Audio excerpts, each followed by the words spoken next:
ইতিমধ্যে জেনেছি যে রায়পুরা উপজেলায় এরকম একটি কুকুর তারা এরকম মেরেছে, এই ধরনের একটা তথ্য বা রিপোর্ট এসেছে এবং আমরা এটা জেনেছি ইতিমধ্যে। তো আমরা একটু আপনাকে বলতে চাই, আসলে কুকুর ইদানিং ডে বাই ডে কুকুর মানুষের কাছে এরকম জনপ্রিয় হচ্ছে বিভিন্নভাবে, বা মানুষ এটাকে লালন পালন করছে। তো আসলে কুকুর খুব প্রভুভক্ত প্রাণী, স্বভাবতই প্রভুকে গুরুত্ব সহকারে অনেকে এটা সিকিউরিটি হিসাবে বাসায় লালন পালন করে থাকে।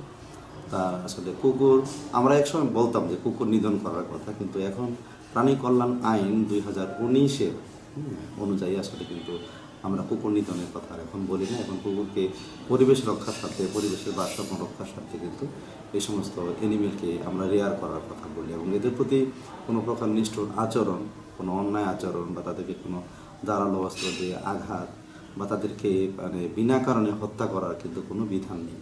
তবে সেটা কিন্তু আমাদের প্রাণী কল্যাণ আইনের 6-এর উপধারাতে আমাদের স্পষ্টভাবে এটা উল্লেখ করা আছে।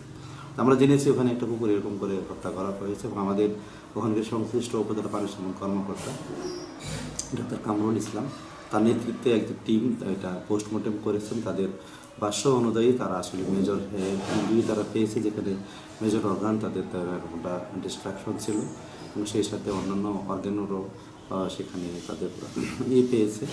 তো আসলে এটা হত্যার আলামত তারা এরকম পেয়েছে। তো আমি যেটা মনে করি, আসলে প্রাণী কল্যাণ আইনের এটা পরিপন্থী টোটাল। সেক্ষেত্রে এভাবে কুকুরকে হত্যা করা আসলে এটা আইনের পরিপন্থী হয়, সেই জন্য কিন্তু শাস্তিরও বিধান রয়েছে। তা আমরা কখনোই এইভাবে প্রাণী হত্যাকে কখনো প্রাণী সম্পদ বিভাগ এরকম সাপোর্ট করে। বিষয়টা আইনগতভাবে একটি অপরাধ, কারণ এটা দণ্ডবিধি, বাংলাদেশ দণ্ডবিধি 428 এবং 429 দ্বারায় এটা একটা সাজার বিধান করা হয়েছে, শাস্তির বিধান করা হয়েছে।